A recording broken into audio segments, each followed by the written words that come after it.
Bonjour à toutes et à tous et bienvenue sur Éducative. Alors aujourd'hui, vraiment une vidéo pour rentrer au cœur de la connaissance, c'est-à-dire on veut étudier la monotonie d'une suite géométrique, mais attention, le premier terme est négatif, ce qui diffère de ce qu'on avait vu sur des suites qui étaient des suites avec des termes positifs.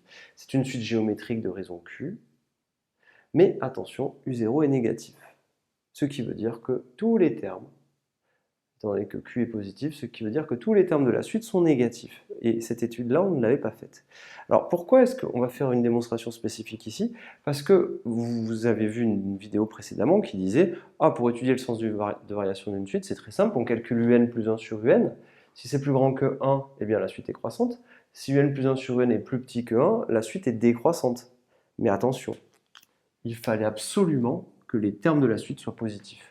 Et ici, ce n'est pas le cas. Donc, on ne peut pas appliquer ce critère-là. Et c'est pour ça qu'on fait une vidéo spéciale exprès pour ça. Donc ici, qu'est-ce qu'on va faire pour étudier le sens de variation de la suite? On va calculer un plus 1 moins un. Et on va essayer de déterminer son signe. On calcule un plus 1 moins un. On l'écrit. Alors, un plus 1, c'est u0 fois q exposant n plus 1. Vous savez, c'était la formule qu'on avait vue, un égale u0 fois q puissance n. Donc, je l'ai adapté et j'ai calculé un plus 1 moins un. J'obtiens cette quantité-là.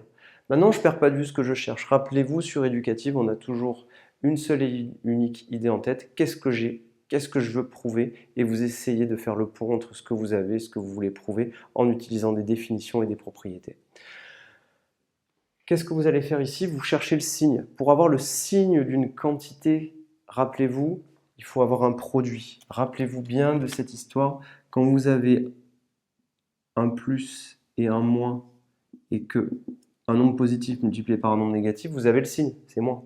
Par contre, si vous ajoutez un nombre positif avec un nombre négatif, vous ne pouvez pas savoir le signe. Donc ici, l'idée, c'est factoriser. On va factoriser pour essayer de trouver notre signe. On factorise par u0, donc ça nous fera u0 fois qn plus 1 en qn. Et on va essayer de se dire, bah tiens, on peut encore factoriser. Donc ici, on peut factoriser par q puissance n. Q puissance n fois q moins 1 q puissance n fois q, qn plus 1, q puissance n fois 1, q puissance n. Et maintenant, on obtient cette formule-là. Et là, on a gagné. Pourquoi? Parce qu'on connaît parfaitement tous les signes qui sont là. Donc on va faire une petite discussion. Je vous rappelle que Q est strictement positif. Donc, le signe de cette quantité-là, il est mené par, et il est donné par U0 et 1 moins Q. Alors, on va faire plusieurs cas. Déjà, on sait que U0 est négatif. Donc, on a déjà U0 qui est négatif. Ça, c'est acquis, on le sait. On va faire des cas. Donc, on va faire premier cas.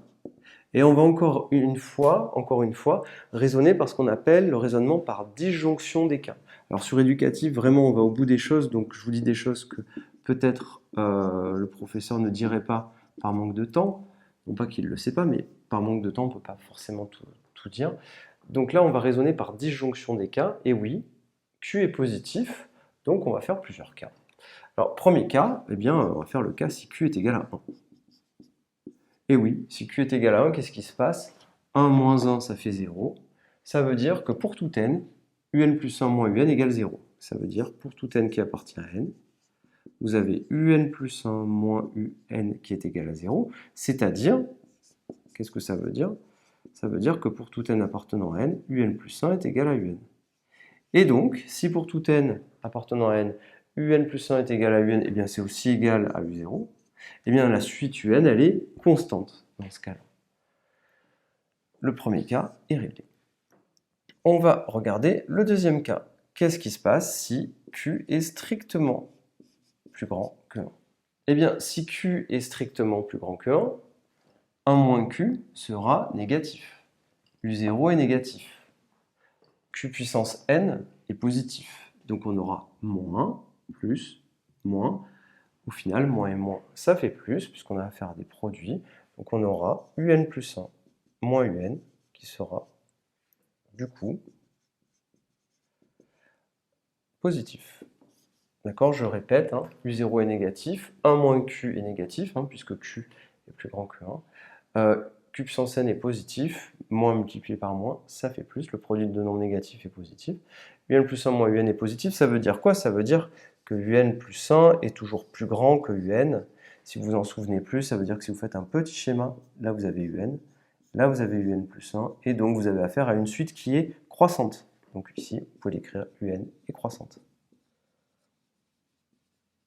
Vous pouvez même dire qu'elle est strictement croissante, hein, puisque vous avez supérieur strict.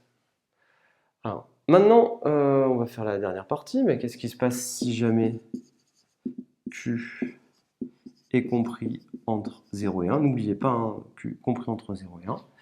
Eh bien, cette quantité-là, 1 moins Q, elle sera positive. Q puissance n, c'est positif. U0 est négatif. On aura donc un plus 1 moins un qui sera négatif. Et évidemment, eh bien, on aura un plus 1 moins un négatif. La suite un sera décroissante. Je vais l'écrire, un est décroissante.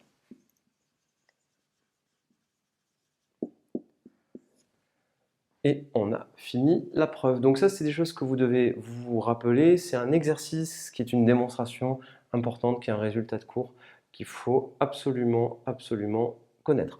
On va faire une petite parenthèse dans la vidéo qui suit. Qu'est-ce qui se passe si Q est négatif? Et voilà. Je vous remercie et à très bientôt.